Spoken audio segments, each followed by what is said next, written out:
The Alex Murdaugh trial, his wife's sister took the stand describing her last words to Maggie just before the killings.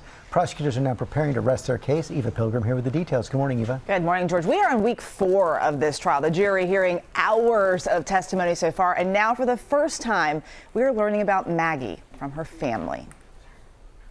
This morning, the prosecution preparing to wrap up its case after emotional testimony. Maggie Murdaugh's sister breaking her silence. You encouraged her to go to Moselle. I did. Was that the last time you talked to her? Yes. Marian Proctor taking the stand in her brother-in-law's double murder trial, recalling how Alex Murdaugh asked Maggie to come home from their beach house that night because his father was in the hospital. Did it strike you as odd that she didn't go to the kennels or go to Alameda with Alec? Yes. And why is that? Because that's the whole reason she went home that night. Alex Murdaugh claims he was checking on his mother when his wife and son Paul were killed, but prosecutors say he shot Maggie and Paul at close range on the family's property.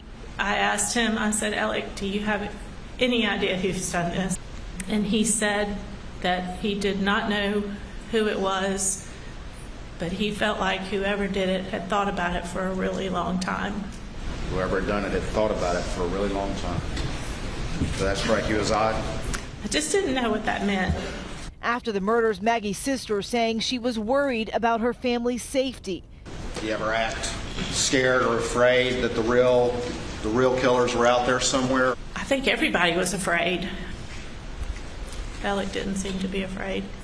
Instead, she says Alec was preoccupied with clearing his son's name. Paul had been facing charges for a fatal boat crash. That was so strange because my #1 goal was to find out who killed my sister and Paul. But in September 2022, her view of everything changed after Alec was accused of staging a roadside shooting incident as part of an insurance scheme. Did other information come to your attention that changed your assessment about the roadside shooting at a later time? Yes. And changed that initial concern that Alec was somehow being targeted? Yes. Alex Murdaugh was fired from his family's law firm, accused of stealing millions from the firm and from clients. But the defense team pressing Maggie's sister on the state of the Murdaugh's marriage. Can you tell the jury what you believe Alex's relationship with Maggie was? It was good. It wasn't perfect, but Maggie was happy.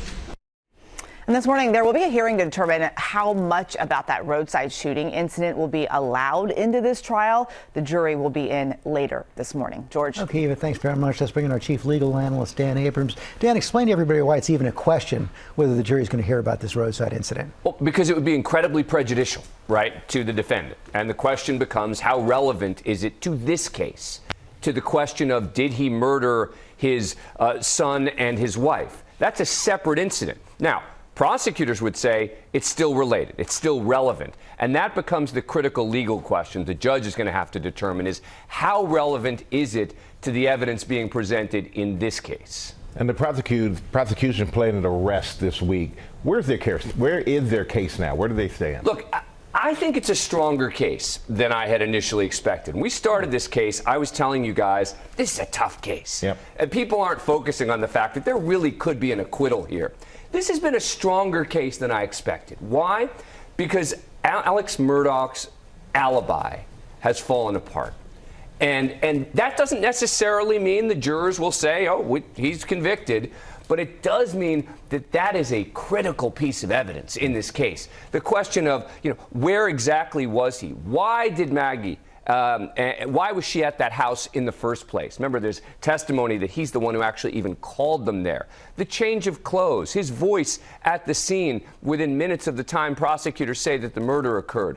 All of that is very bad and actually worse than I expected for Alex Murdaugh. But the surprising strength of the prosecution's case does not make it any more likely that Murdaugh's going to take the stand, does it? No, and look, his defense attorneys, at least one of them, is going around telling everyone, oh, it's a last-minute decision. We haven't decided yet. Defense attorneys say that in every single high-profile case. They say, oh, we haven't decided about whether my client's going to take the witness stand, and unless it's self-defense, they rarely do. Okay. Dan Abrams, thanks very much. Well, hey there, GMA fans. Robin Roberts here. Thanks for checking out our YouTube channel. Lots of great stuff here. So go on, click the subscribe button right over here, To get more of awesome videos and content from GMA every day, anytime. We thank you for watching, and we'll see you in the morning on GMA.